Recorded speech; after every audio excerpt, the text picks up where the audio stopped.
So what are we doing today? Well, I thought I'd give you an update on the two calves, and I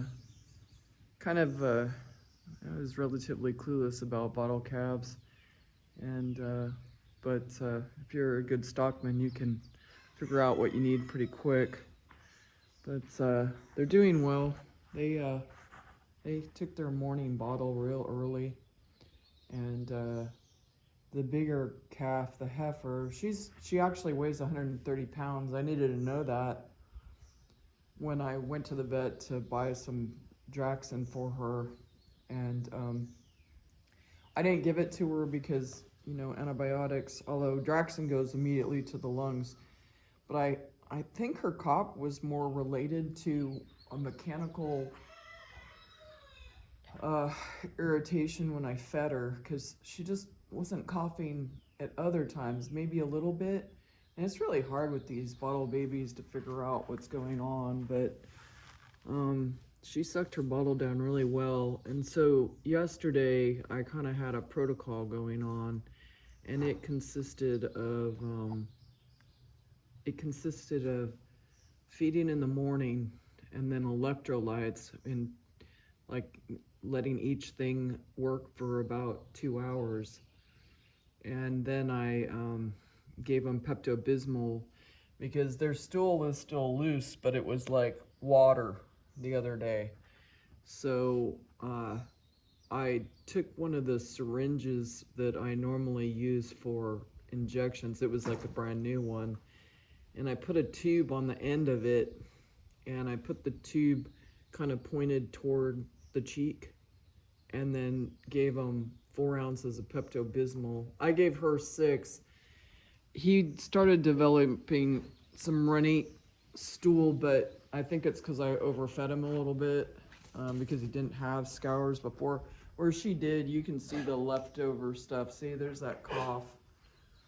And so I have Draxxin ready to go, but I haven't given it to her. Now she ate about an hour ago.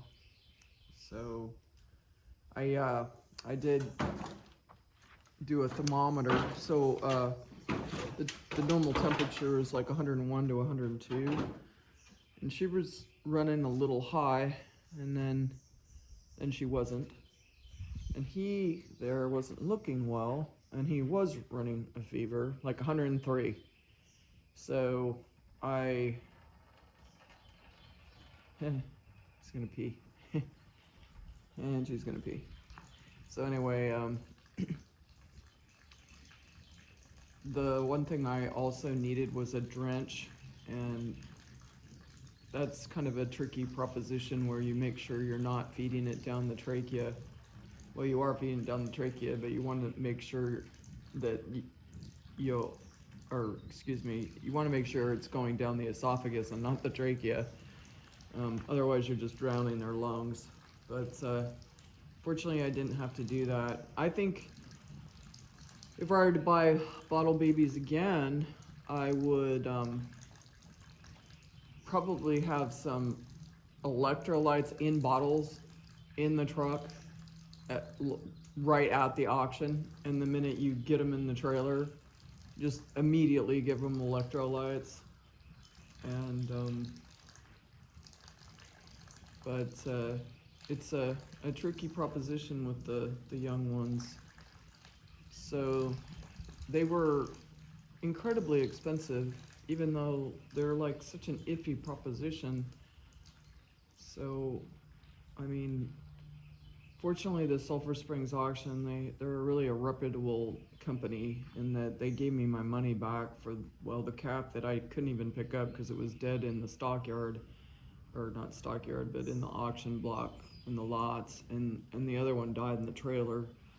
So, these two, I mean, you can still see the thread on his umbilicus.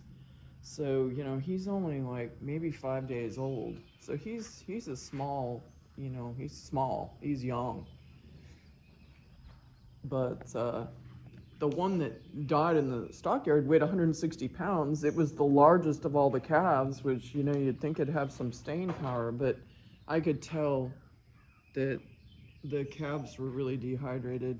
And so when I got him home, I immediately gave him milk replacer, which, in hindsight, I would have probably wanted to give him electrolytes first, and then stayed up, and I was awake anyway, worrying about it, and then giving him some milk after that, after a time. So I'm glad that their stool is at least not solid water. It's thickening up a little bit. So everybody says Pepto-Bismol, but you don't have to buy Pepto-Bismol per se. I bought Kaolin, Kaolin, and it's actually more inexpensive than if you were to go down to the grocery store. But if you have to go down to the grocery store, you can go ahead and buy Pepto-Bismol. Say, that's what I don't like, that cough right there.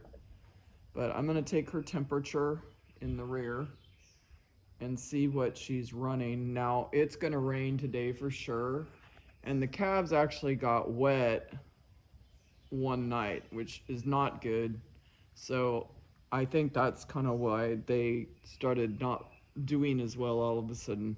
So I've got them back to, where they were.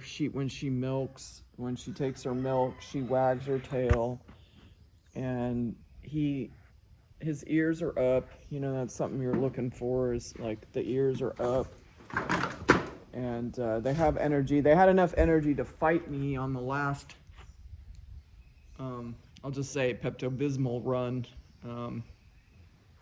So that's always usually a good sign. If they got enough spunk in them to fight you, then that's a good thing. So they're doing much better. And one trick, because while I was trying to figure out what to do with a baby calf, is you put honey on the nipple, because you kind of have to. They may not be trained to the bottle. I mean, they may have. I know for a fact, he got weaned at the auction block, because he was, doing the mooing, looking for his mommy, whereas she didn't do that at all. So she had been weaned, but they were both really dehydrated. So anyway, he's part, Dexter or Oreo, whatever you want to call him. It's a really dominant trait. I had a friend that had a bull that was like that, a foot shorter than the cows, but managed to breed them just the same. He was kind of like a very muscular, stout bull. So they don't know what to make of me, because I generally are in here trying to give them medicine or a bottle or something. So they're trying to avoid me because they don't see the bottle. But I don't have the right situation for a bottle baby, but I mean, I don't have very good bedding. I scraped some leaves together and put it on the ground. But over here there's sand, and it's protected. And that's the main thing. Like, if you kind of look at some of the more industrial, dairies where they have their calves, they have them in pretty much an igloo. They have a little blanket over them. They're feeding, they got it down to a science. Whereas I've never had a bottle baby before. And, I mean, it's kind of fun, but, death isn't fun. And, you have a really high probability of that. So that's something to really keep in mind. But, I feel like I got really lucky in that these two were, kind of coming out of it. But it's only day 2. See, that cough, I don't like that. So, I don't know, I might just give her a shot and be done with it, so I don't have to think about it anymore. But I'm gonna first take her temperature. That could just be an irritation from drinking the milk or in the electrolyte or whatever, because it hasn't changed, and it does seem to happen right after feeding a lot more than during the regular part of the day. So I have to go down to Dallas today for my own doctor's visit. And so I'm gonna take their temperature, see what that looks like, make sure they're fine, and then I will probably give them some electrolyte if they want to take it. If they don't want to take it, I won't bother. And then I'll be back for, they're gonna go down to 2 feedings, and I reduced his feeding. I mean, he would, you know, eat as much as she does, but I think it's a little bit overload. Their stomach is only so big, and he's only so big. So he wasn't even weighed at the auction, and she was. So he, you know, I don't know why they didn't really weigh him, but they didn't bother. Maybe he was moving around too much, or they didn't have time. The auction, it goes till 12 o'clock at night, starts at 1, and they're there all night long because people are loading up cattle and getting checks and writing checks and the whole rigmarole. So it's a pretty busy place.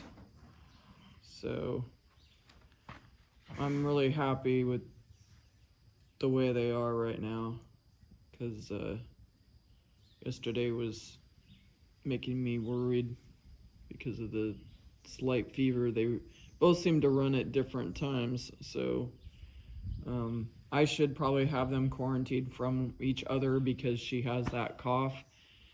But she had the scours before I got her, because she had that dried caked on stuff before. So she was in worse shape than he was. He never had it and doesn't seem to continue with it. So it's impossible. I wash my hands in between, and I separate the bottles, and I clean the bottles really well, but they're touching noses. So like I said, I really should have thought a little bit harder about how to provide better housing for these two. But I mean, honestly, they have a barn that's relatively protected from the wind and things that they can go into, and they have a source of water. And I've been starting her off a little bit with some sweet feed, but not very much to overload. When she came off the trailer, she was already like looking for grass to eat, and she's not going to get that opportunity today because it's more important to keep them not wet. And it's for sure going to rain today. It's a 90% chance of rain, and I don't know if it's going to happen while I'm away. And they tend to go in the like worst possible place way down there, and this gets like a swamp right here, so that's just not going to happen. So that's what we're doing today. Again, monitoring cattle, especially these little bottle babies. But I'll keep you posted as far as how it goes, good or bad. I'm hoping for the good, of course. And that's what we're doing today. Have a good day. Bye.